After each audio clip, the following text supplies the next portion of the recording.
Good morning and welcome to the Foster Swift Talk podcast. I'm your host, Dave Russell. I'm here with my co-host, Charlie Sarche and Tony Delamonte.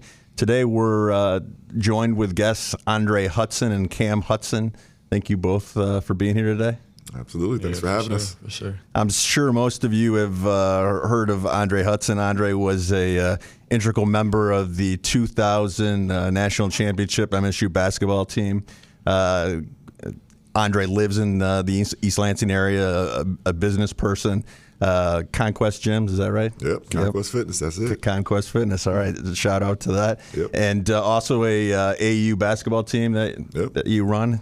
That's Quest Basketball. Quest Basketball. Quest Basketball, yeah. Okay, and then Cam is a local basketball star. I understand just won a state high school championship not too long ago with East Lansing High School. Yes, sir. Yes, sir. It was a big dub for sure. Yeah, that was really exciting. I've been kind of following on X your successes, and understand you've now committed to St. Louis to play basketball. Yep. Committed and signed. We're about to head down there this summer. Actually, in a couple weeks, so it's coming up quick. That's really exciting. You've had quite a year. Yeah, it's been a great year. It's been really exciting. A lot of big moments, and just been living in the moment. It's been really exciting. Well, that's great. And what we've been talking about on our first couple of podcasts have been kind of this changing landscape in college sports with NIL and revenue sharing. And, I think both of you have great insight. Obviously, Cam, you just went through it. And, Andre, you played, for 4 years at Michigan State under Tom Izzo, which I think in this day and age would kind of be unheard of to play for a school for 4 years. Yeah, the landscape has changed dramatically since I played. Like you said, there's just with the NIL landscape, the portal, a lot of changes in the game. And, I think kids are learning to adjust. I don't know if all coaches have quite adjusted to it yet, but, I think a lot of people are trying to figure it out and kind of navigate their way through. Yeah, and can you kind of, Andre, start with your kind of backstory, coming to Michigan State, how that recruiting process, what that looked like, and then after, when I understand you were drafted by the Bucks, is that correct? And Yep. you played in Europe for around 10 years? Yep. So my recruiting process was, I played multiple sports. I played football and basketball in high school, and I got recruited for both coming out. Got recruited more so for football than basketball, actually. And by the time I got to my senior year, I decided I wanted to really focus on basketball in general, and it kind of took, took that personal and really dedicated most of my training time to basketball. As I got to my senior year, my recruiting, levels got higher, and I started to get offers from some bigger schools. I was kind of I think when I came out, I was considered a 3-star. I think by the time I committed to Michigan State, I was a top 100 player in the country. So, I made some smaller steps throughout the course of my high school career as far as moving up the charts. And, I narrowed my schools down to 5 schools. I looked at the University of Dayton, which is where I was from, Xavier University, University of Virginia, Michigan State, and Southern Cal. And actually made it to 3 schools. Yeah, I made it to Xavier, Michigan State, and Virginia. And, just kind of how it was, I saw the same process going on with him. Once you get to a point where you're getting pretty close to signing, coaches really put a lot of pressure on you to make that decision. And they're like, we got this going on, really need to hear answer this and that. And when I took my visit to Michigan State, which is my 3rd school, I really enjoyed it up here. Loved the campus, loved the guys, loved the coaches. And I told them, I was like, man, I really like it here. I think I want to commit, but, I want to go. I got to go visit my home school, University of Dayton, because I was I had to go there. And then I just wanted to go to Southern California, just to be honest. I just wanted to go out there. And the coaches here knew it. They're like, Dre, you got to commit, man. You need to go out there. So they talked me out of going on my visit to USC, but I did. I told them I got to go to Dayton just for my sanity, just to feel like I took a good look. What was the pitch in the living room? For Michigan State? Yeah. So I got recruited by Tom Crean. He was the assistant coach at that time, and I didn't even know Coach Izzo. This was Coach Izzo's. It was his 2nd year, my senior year in high school. They're a very average team at this point. I think they made it to the NIT 2 years in a row.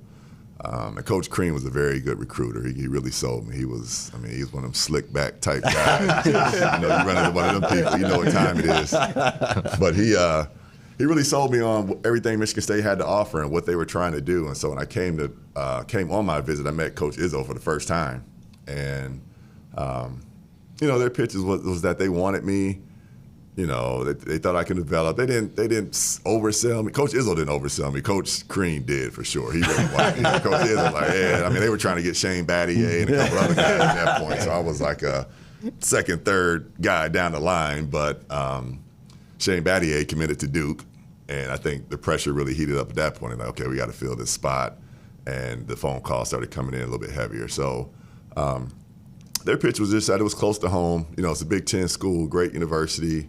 Coaching staff is going to be dedicated to helping me get to the levels that I wanted to get to, and at the end of the day, it was a great decision for me. And back then, you don't have the NIL or the revenue share. It looks a lot different. They're really pitching facilities and probably future. Is that right?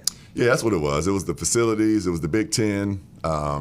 It was what they can do to help me get to the next level. It wasn't so much about money. We were talking about Pell Grants if I qualified, things of that nature. But yeah, there was no talks of that type of stuff. At that time, it was you commit to a school and you plan on being there for 4 years, if you could. You had to go to Michigan to get the money. Yeah, you had to go a little bit down the road. They were actually slowing that down around that time, so I missed that era too. Sorry about that, Tony. I'm a Michigan guy. Andre, how was your experience with Coach Izzo once you met him? And I know he was early there when you first got there, but is he still, or was he just as fiery then as it seems like he is now? Oh, absolutely. He was definitely more fiery then than he is now. He's calmed down quite a bit. Just as we age, we all tend to get that way. But he was a very animated, very dedicated guy. He pushed us. He pushed us hard. He challenged us to do things that we never thought we can do or would do, for that matter. But he cared about us, and he wanted us to win. And once we started to develop that winning mentality, his just love for the game became contagious amongst all of us, and we really, we benefited from it. And you see, even today, his love for the game is contagious for all of his players. He knows how to pull the best out of his guys, and that's what he did for us, for sure. Yeah. Did for me. Can you tell us about the national championship run that you guys went on, just how that experience was under Tom Izzo? Yeah, it was wonderful. It was one of my greatest experiences in life, for sure. We, my freshman year I came in, like I said, we were coming off of a NIT run going into my freshman year. So my freshman year, we made the tournament for the first time in 6 or 7 years. We had lost to Michigan 7 times in a row. We lost to them my first game we played Michigan. We lost there. The second time we played them that year, we beat them at home. And we never lost to them again at that point. So it was like our first time beating them in 3 or 4 years, and I had never lost to them again. But we started to develop some chemistry, some confidence in ourselves, made it to the Sweet 16. We lost to a tough North Carolina team who had Vince Carter and Antoine Jameson, and we were kind of over our heads at that point when we played those guys. Like, okay, these guys are good. But we knew we could play with them, too, at that point. And so kind of motivated us to the next year. We won the Big Ten that year. The next year we came back, won the Big Ten again, made it to the Final Four. We lost to Duke that year in the Final Four. And we had played Duke earlier. So we losing that game really hurt because we felt we could really beat them. They had a good team, Elton Brand, Shane Battier, Trajan Langdon, some really good players. But we thought we could have won that game. And after we lost that game, we for sure knew we were a title contender. And we kind of took that attitude into the offseason. We had our ups and downs. That championship run in 2000, Mateen got hurt early in the year, and we had other players step up and play some big minutes for us. But, that championship run was not just that year. It was kind of a culmination of 2 or 3 years build up to get to that point. And we had the same guys, We didn't have guys leaving, transferring or bringing in new guys. Our core was the same core I had my freshman year. And so that was a big advantage for us going into my junior year when we actually won the championship. So did it feel different that summer when you guys are doing conditioning and summer workouts, where it's like you're looking around the room like, yeah, this feels a little different. We feel confident, going to the next season. We feel like we have a real shot here.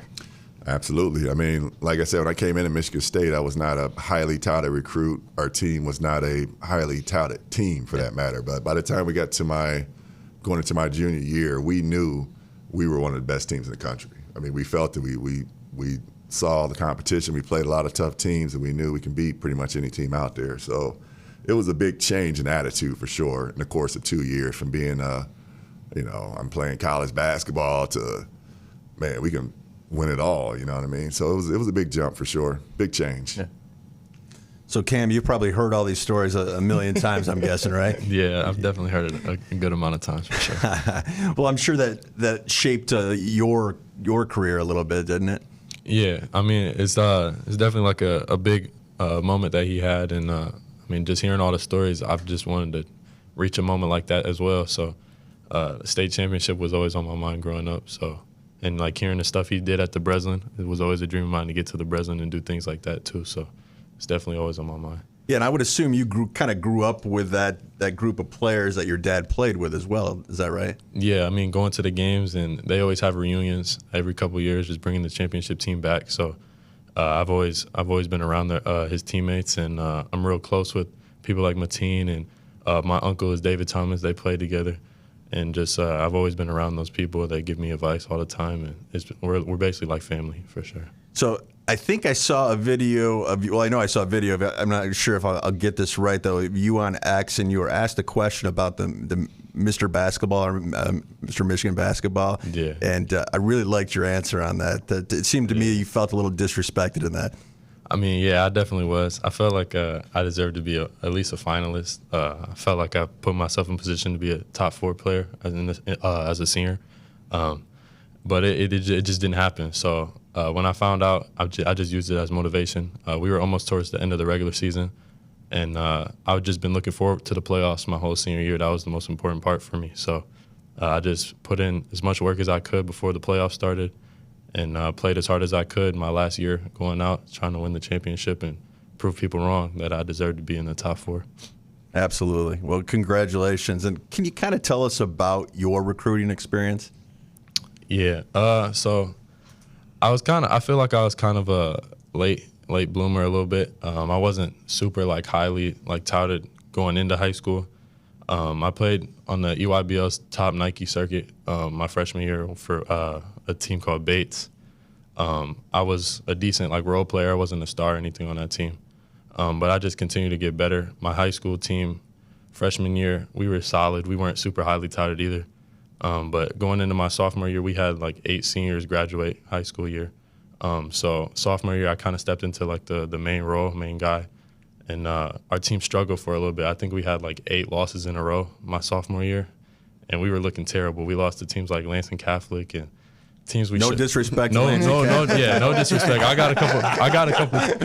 got a couple friends on that team, but everybody knew we weren't supposed to lose games like that. So we were looking kind of rough, and towards the end of the year, we kind of pulled it together, and we made a run to the quarterfinals my sophomore year, and people didn't really expect us to make the quarterfinals. We ran up to a team, Muskegon, who was really good. They made the championship, and we were in it for a little bit, but we ended up losing by 17, I think. We were a little bit disappointed, but none of us really expected to be there at that point. So it was a good start, and played AAU for a different EYBL team, the Family from Detroit, that summer after my sophomore year.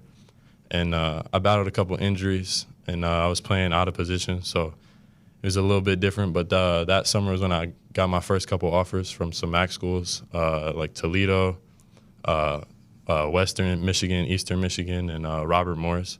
So it was a good start. I was really excited getting my first couple offers, but I was motivated to keep getting more. I still felt like there was a couple people ahead of me in the state, amongst the state rankings. So I kept working. Junior year of high school, our East Lansing team since we made that little run in the playoffs my sophomore year, we kind of got some recognition. We were top 10 in the state before the season started. And we were real motivated to make a run, try to make the Breslin that year. And we were really good. I think we lost two games in the regular season. And we were playing really good, and people thought we were going to make the Breslin, and we made a run to that exact quarterfinal game again, and then we lost again, and we were sick. We were so sick. We were sitting in the locker room crying, and we knew we should have won that game. We lost by 4 or 5 points, I think, and it was just saying to myself, like, I cannot let that happen again my senior year. And so junior year, the junior summer, I switched AAU programs, and to kind of get a bigger role on my AAU team and kind of show out. And so I joined Grand Rapids Storm, and it's a Under Armour program. And I was playing really well. I started getting some bigger looks. I got a lot more MAC offers. Started getting looked at by A10 teams like Loyola Chicago. I had a team, Santa Clara from California, looking at me. And then I got St. Louis that offered me in that summer as well. So I just started diving into those a little bit bigger schools. And I started taking visits that summer. I really liked Santa Clara. The nice weather was a big plus. Always 70 degrees, super warm. I enjoyed Loyola Chicago too. Being in a big city, it was real cool being in Chicago. And they obviously have some great history in the tournament, making some big runs. And the connection with Drew Valentine was cool. Him and Denzel being from Lansing as well. So that connection was cool. But at the end of the day, I fell in love with St. Louis. The campus was a lot cooler than I expected. It's right downtown St. Louis. It's all bricked off, lots of beautiful fountains and stuff like that. And then Coach Josh Schertz, it was his first year this past year at St. Louis, but he kind of just drew me in. The system that he built at Indiana State the years before that, he had lots of great players. They kind of got robbed of missing the tournament a couple years ago. But he had a lot of great pieces and a lot of great players that kind of remind me of myself. I felt like I could fit in to that system. And it just felt like a great fit when I took my visit down there. The facilities were great. They got a super big stadium. I could envision myself playing there. So I just kind of fell in love with it. So a couple of days after my visit, or maybe like a week after my visit, I just called Coach and I told him I was ready to commit. And it just felt like home. So Cam, how did that, Tony mentioned, the living room pitch. How does it, we heard what your dad said when they were pitching Michigan State to him, the facilities getting to the next level. Was that more of the same in your experience, or was it more focused on purely NIL opportunities or other things like that? I definitely felt like, for me, it wasn't really about NIL. Like, obviously, the money, it's a nice thing. You're never going to turn down money when they throw it at you. But a lot of players right now in this day are choosing the money over the fit and the play style and if they're going to play or not. And you just end up seeing them, like, fall out or just transfer again and again and again. And their careers don't really go that well. So I was really looking into, like, how can I fit into this team? How can I play early? How can I succeed in, like, basketball and not just making money? So the first thing was definitely just me and being able to fit and play the way I want to play, the style I want to play, and being able to play early. Obviously they always talk about money nowadays, so they did talk about that a little bit, and it helped. But I really just liked the fit on how Coach Schertz was telling me I was going to play in his system, and I felt at home when I was down there, so it felt great. Sure. Yeah. That's cool. Yeah. And I think, in the world we're living in today, if you succeed, everything else is going to fall into place. Right. If you ball out, play really well, everything else, will take care of itself. Now, I have to ask, at one point, did they tell you their mascot's name? Because I was looking it up last night, and I'm like, what is this thing? Yeah. So I didn't know what a Billiken was either. When I first got down there, I didn't know what it was. I didn't look that up. Yeah, it's a crazy, doll sort of thing. It's like a mythical creature, I guess.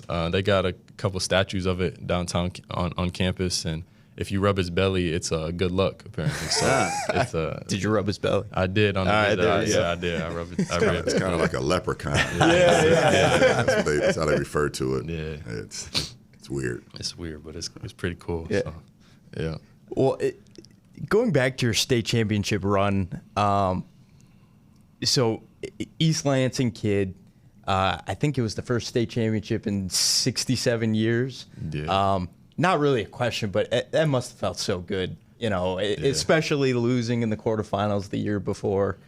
Yeah, I mean, it was a crazy feeling. I mean, if you were at the game, like almost the whole crowd was just East Lansing, like the community in general, just there supporting us. It was crazy. Like, I mean, it felt like a home game for us pretty much. And I mean, winning it, like, that was a dream come true. Like, everybody on my team has been dreaming about that. We've been playing together since elementary school, and we knew we had a chance going into my senior year, and to complete it, it felt amazing. It was a special moment for sure. Yeah, And playing in the Breslin where your dad played, did your dad get Coach Izzo out there or anything to talk to the team? No, I think Coach, they were in the Big Ten tournament, I think, at the time we played. But I mean, I'm sure he saw the game and he was tuned in a little bit. So I'm sure it was cool to see, or for him to see it too. But yeah, it was just a special moment. He was. He actually called me. I think they lost that day in the Big Ten tournament. He was on his way back on the bus, but he called me all excited, proud of those guys winning. He's followed them over the years, obviously, so he kind of had a pretty good track of what they were doing, and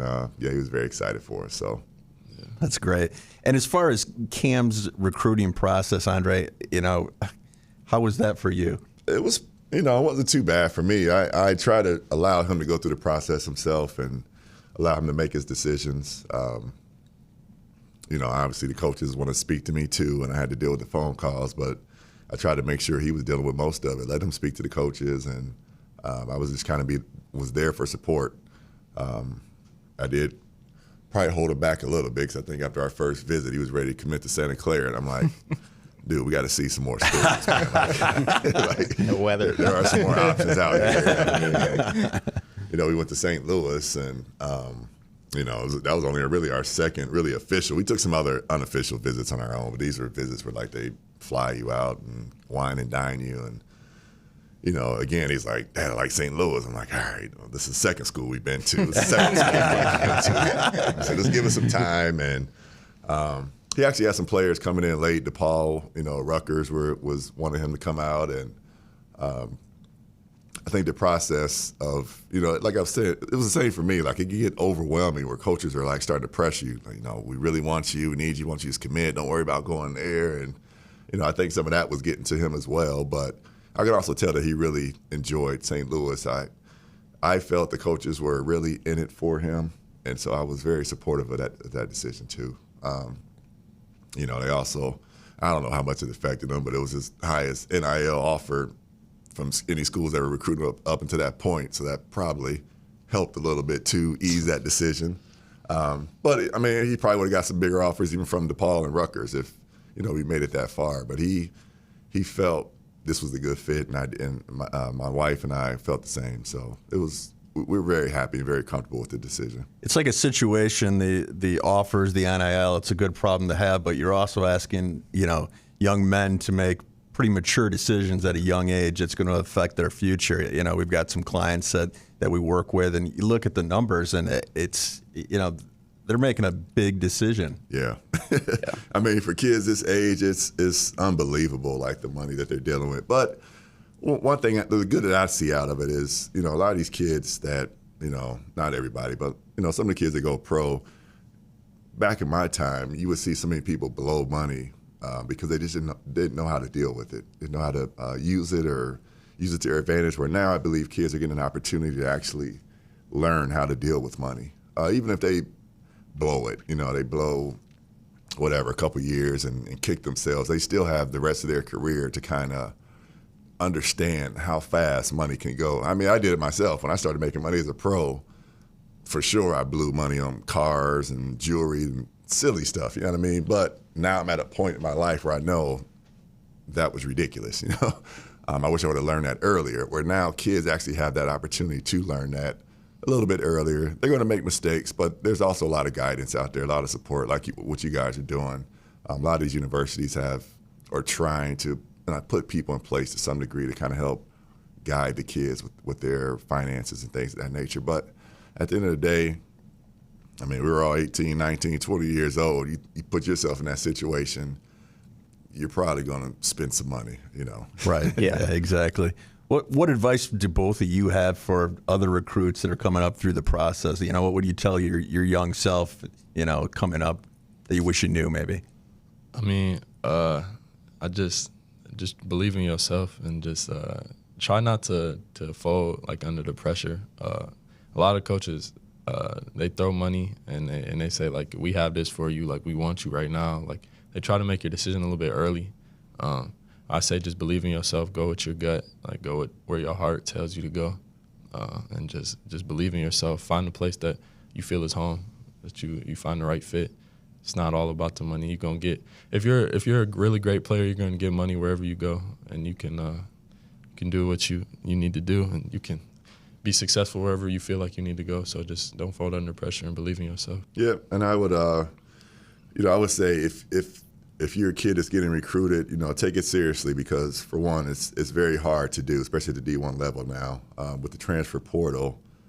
I'm coaching high school girls now, AAU, and coaches aren't looking as young as they used to. Yeah, I mean, a lot of their efforts are geared towards those seniors to be, because they have the transfer portal. I mean, they're not just recruiting high school kids anymore; they're recruiting other college kids just as heavily, and so it's pretty hard to get looks. And I would say if schools are considering you, you should seriously take a look at what they're offering, because again, the numbers aren't the same as when I came out of high school. It's just with the transfer portal, it's not as easy to get into D1 athletics. It's even falling down to lower divisions as well. So my biggest advice is if schools are taking a serious interest in you, take a look at it, because, you can sit back and say, I'm waiting for this school, or I wish this school would call, or this, you look for something bigger. Sometimes you got to take the opportunity that's out there in front of you and make the best of it.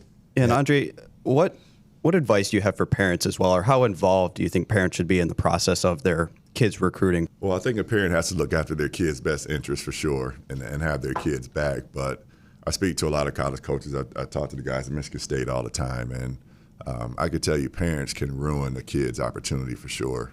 Coaches, they will take as much as they can, and they do, trust me, but understand that they would rather not deal with some of these parents that are just over the top, want to have their hand in everything, want to be at every meeting, want to have comments about every practice and games. There are really parents out there that do that at the college level, and it drives college coaches nuts. And they can see it coming a mile away. They can see it in the recruiting process, how these parents are going to be. And so, my best advice is whether a kid's going to play basketball, soccer, or just going to college, you got to let them go. You got to let them grow up and become adults, because that's what we did, And, I think it'll benefit the kid if you do that as a parent. Let them grow up, let them take their own path, and be there to support them. Give them the support that you can as a parent, but you got to let them make their mistakes and grow as well. One thing I wanted to ask you about, Andre, and I know I've had this conversation with you before, and you told me a little bit about your experience over in Europe playing. Mm-hmm. And can you kind of talk about that a little bit? Yeah. Europe was, it had its plus and minuses as well. I actually played in some very beautiful places. I finished my career in Rome, Italy. I actually had Cam there with me. He was 2, running around on the basketball court after my games, and that's when I knew he had a love for the game. He was starting to show some interest, but played there for 2 years. I played in Athens, Greece for 3 years, which was beautiful. Naples, Italy 1 year. I was in Istanbul, Turkey 1 year, which is actually a great city as well. But I did spend 1 year in a smaller town in Russia, and man, that was probably one of the roughest years of my life. And I only made it through half the season. I didn't make it through the whole season. But one crazy story, they're so corrupt out there. You have to have I'm serious. You literally, every place you play overseas, they give you a house and a car, set you up pretty nice. Where in Russia, you have to have a driver. You can't drive anywhere. You have to have somebody drive you, which is fine. But the reason they do that is because the police pull you over all the time. And they pull you over basically extorting you for money, Give me $100, $200, no reason. Yep. And so you got to be able to speak to the police officers. And so the driver, that was his responsibility. He would just look over and be like, hey, Bubba, money. Pulling out, man, like, how much, man? You got to set aside a portion of your paycheck every month. Yeah, so crazy. But I left. So I left at Christmas break. You usually get a break around Christmas. And I was dealing with an injury. I was planning to come home and see the doctors here at Michigan State. Ended up having a surgery anyway. So I was flying home from our game right before break. It was like 3 a.m, and my driver comes, grabs my bag, and we're walking to the car. It's freezing cold. He has the car. So I sit down in the car, and he's loading my bag up, and all of a sudden I hear a tap on my windshield on the passenger side. I look over, and there's a cop with a automatic. They all carry automatic weapons, just on their show. That's how they roll. He's tapping my windshield. And I'm like, with the gun. I'm like, oh. So I look at my driver. I'm like, hey, what's going on? And I turned back, and his partner full-blown tackles him to the ground, takes him down, 3 a.m. Oh, my God. And I looked at my driver like, what is going on? And he's like, Baba, drink too much. I'm like, this is it. I packed up all my stuff that night. I was flying out the next day anyway, but I never made it back. Oh, my Never made God. it back. I had surgery, so I told my team I had to get surgery anyway, but I wasn't planning on that. And that's just one story. I mean, Russia was a crazy, crazy country. What was the toughest place to play? In Europe? Mm-hmm. I would probably say Montenegro, Belgrade, Serbia.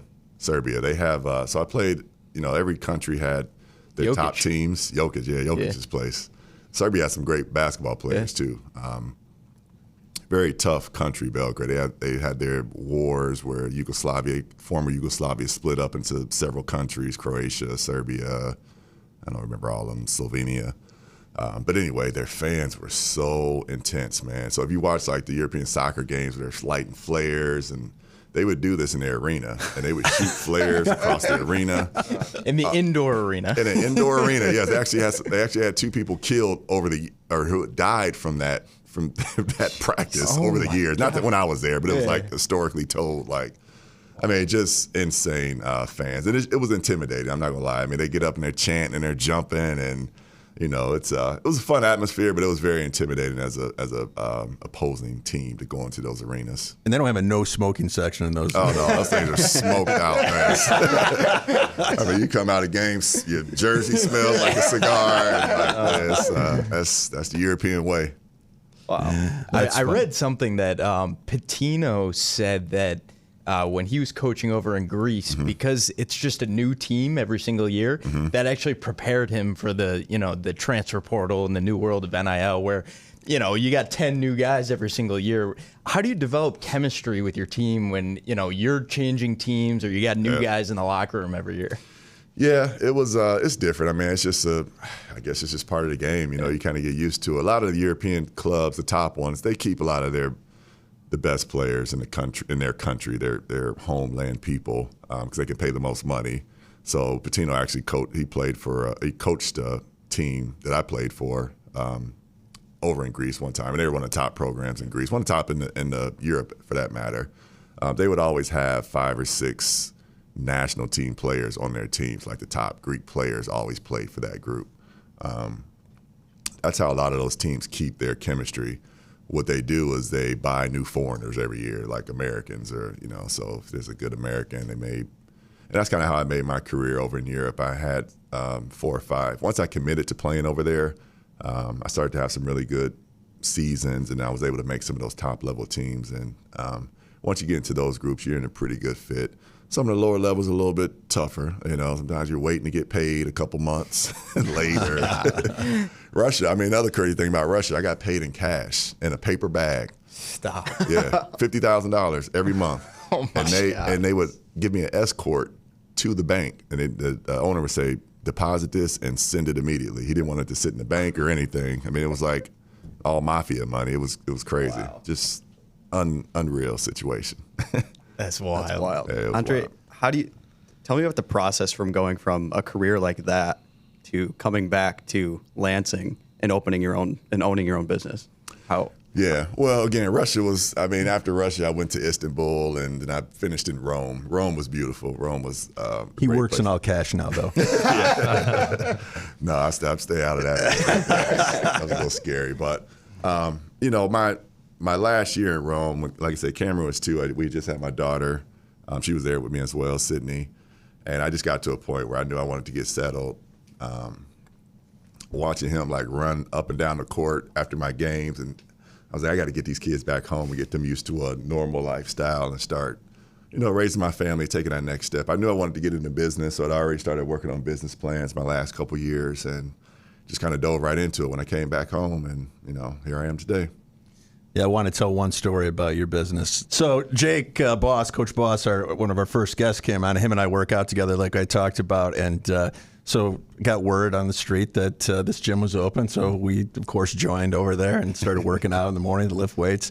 So we go over there the second morning, and Jake says to me, yeah, he's talking about his wife, Cheryl. Cheryl was really nervous about this. I said, well, what do you mean? She thinks, we might get arrested. I said, Coach, if we get arrested, we will be so badass because we get arrested for lifting weights. Are you kidding me? I mean, you'll get any recruit in the nation. I mean, come on. Like, I might call the police on ourselves right now. The coolest lawyer in town. I do. You guys kept me in business around that time. We were doing our best. Yeah, it was. It was a crazy time, man. I mean, it's crazy to think it was 5 years ago now. I mean, it seems like it was not that long ago, but yeah, very, very interesting time to be in business for sure. And I'm just glad we could survive it and still be here today. What made you want to stay in basketball, own the AAU team now? Did you always know that, you wanted basketball to continue to be a part of your life when you were done playing? It was him. I just got him going. I started coaching him. Again, like he wanted to play basketball at a very early age. So when he was 4, I found like the West Side YMCA had a basketball league for kids, and so I took him out there and became the coach. And kids started gravitating to me. They started getting good and better for the YMCA level, so I started looking for more competitive levels. I was aware of AAU because I played AAU when I was younger, which is again much different than what it is today. But I knew if we're going to find some like more competitive games, that was the avenue I needed to seek. So I think when he was in second or third grade, I started my basketball program, and it started with his group, just one team, and it grew from 1 to like 10 in like 2 years. I think I had 20 at one point. Now I fluctuate around 8 or 9 teams every year, but I started just with boys and got him to high school, and then I started a girls' side with my daughter. She was about 4th grade at that time, so I kind of shifted over to the girls, and really it was my kids that got me involved in it. Now I still coach. I still have younger kids. My kids are out of it now, and I'm coaching other kids at this point, but I did find a joy in coaching them, and it's kind of continued my passion to help teach the game to other future kids coming up. Cam, can your dad still play? I haven't really seen him play in a long time. We used to play in the driveway a little bit, but as you get older, back problems start happening. Knees. I doubt he goes out there on the court and plays again anytime soon. But that's true. It's accurate. It's accurate. Now I read that your teammates used to call you Big Chill. Oh yeah, they did. Are you when you sit in the stands and watch Cam, are you chill up there or are you a little uptight? Because I know Dave's an uptight sports dad. Yeah, no, I'm pretty chill. Pretty chill. My wife's the uptight. She's the one that goes crazy. So I got to bring some balance to our household, and I try to stay calm with our kids too. I don't want them to get too much pressure or anything like that. So my wife does a good job at that for sure. Good. That's good. And does Coach Izzo try to get you involved with the Michigan State team? Every now and then. I mean, I talk to guys every now and then. I try to get guys out to my basketball camp every year and try to go to games, but not so much. Coach knows. He knows I've been busy with kids, and he understands the process. But he still likes to keep me around, keep all of us around if possible, especially as long as he's around. So when is the basketball camp so we can plug that? June 9th through June 12th. Yep, the Andre Hutson basketball camp out at East Lansing High School, grades 2nd through 12th grade. So it's a great camp, great opportunities. We bring speakers out and competitions, awards, all the good stuff. Kids love it. It's been a staple in our community this will be my 11th year doing it now. Oh, that's great. Cam, you going to be there?